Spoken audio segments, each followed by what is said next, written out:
for watching Evening News on KLPD Channel 7. I'm your host, Donald Donaldson, and my sidekick in action, Flo.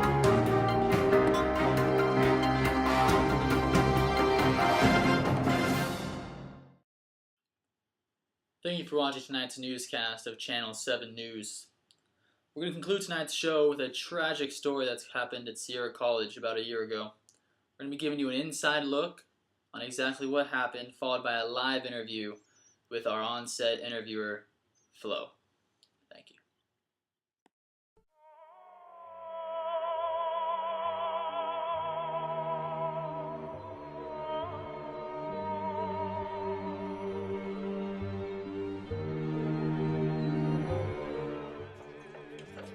On this here campus 1 year ago today, a young man performed a terrible crime. A double murder-suicide. Ronnie Perry was a student here at Sierra College, and last year brought a gun to school. He shot 2 random students point blank, and then shot himself.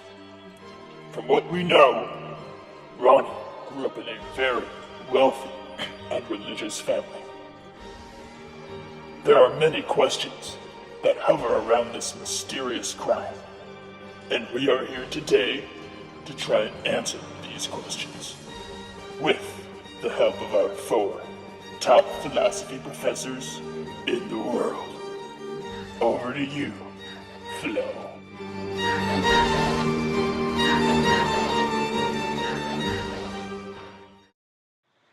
Thank you, Donald.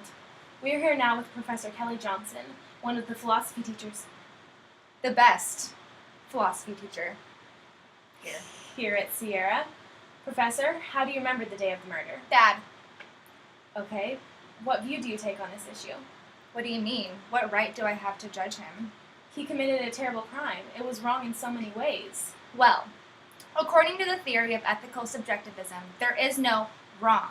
He was very sheltered as a child, and this often causes a sort of rebellion in kids or young adults. So from his past, I don't blame him. I don't agree with him, but you can't say he's wrong. Other sheltered kids would agree that what he did wasn't wrong. But I can disagree. He murdered innocent people and himself. The way I see it, and the way ethical subjectivism sees it, there is no way for it to be morally wrong, because an absolute right and an absolute wrong simply just don't exist. What he chose to do is just different than what you or I would choose to do. It's all opinion. Okay, I feel like you have issues. I'm sorry you feel that way, and I will express that you're annoying, but who's to say either of us are right? Okay, and that's the end of that. Thank you, Professor. So welcome. All right. Thank you for joining us, Professor Neutrelle. Please, tell us what you remember about that day. Just chaos. I actually heard the gunshots go off, so I was one of the first ones to the crime scene. That must have been terrifying. What were your initial thoughts? Well, originally I was wondering how somebody could plan something so terrible, but the more I thought about it, the more the pieces didn't add up. What do you mean exactly? Well, the fact that this happened during the middle of the day, it was in the middle of the quad, and we later realized that Ronnie didn't even know the 2 boys that he killed. So as a philosopher, how do you explain something like this? Because it was a suicide murder, is Ronnie completely wrong? Well, according to the theory of utilitarianism, Ronnie murdering his classmates was wrong because he didn't consider the consequences. But how do you know he didn't consider the consequences? Because after the murder, he figured out the consequences, and in fear, he chose to end his own life. If he had planned the murder, then he would have already known what the consequences would be, and he wouldn't have had to kill himself. So why exactly do you think he killed himself then? It's just a simple matter of pleasure versus pain. He knew that living a lifetime as a murderer would be more painful than the second it would last of killing himself. Very interesting input. Thank you for your time. Sure. We're now here with Professor Devan Burke, our 3rd philosopher at Sierra College. Good afternoon, Flo. Good afternoon to you too. Thank you for joining us today. So what do you remember the day of the murder? There was so much screaming. It was truly one of the most horrific things I've ever experienced. I can't even imagine. Are you going to attend the first Ronnie Perry suicide prevention? No. I'm all for suicide awareness, but did you forget that this was also a murder?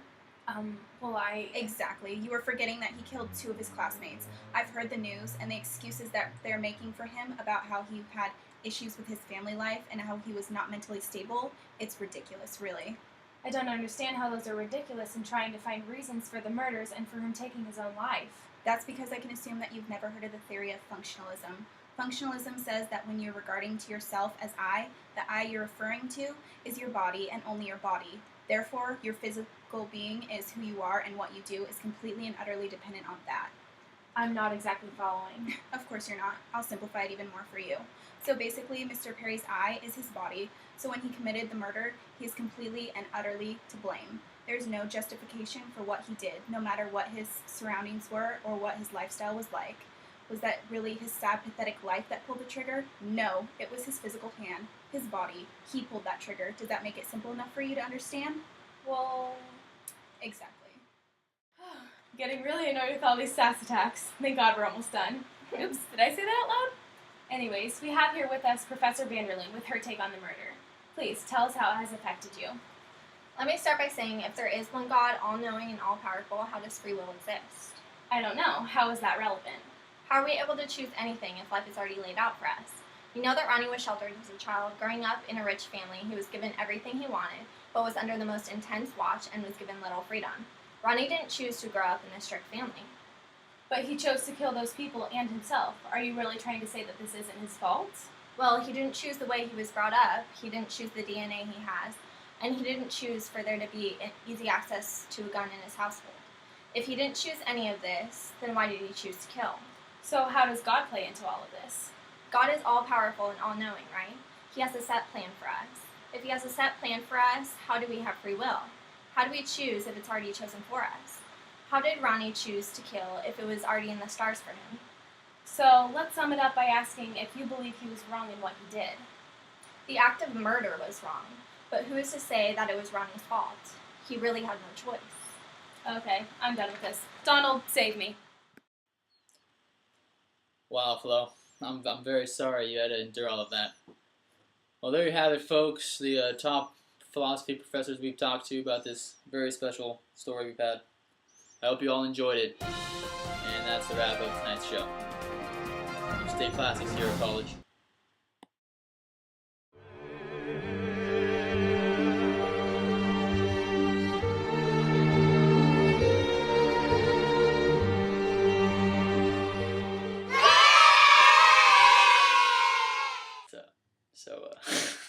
Activism. There is no wrong. He was very sheltered as a child, and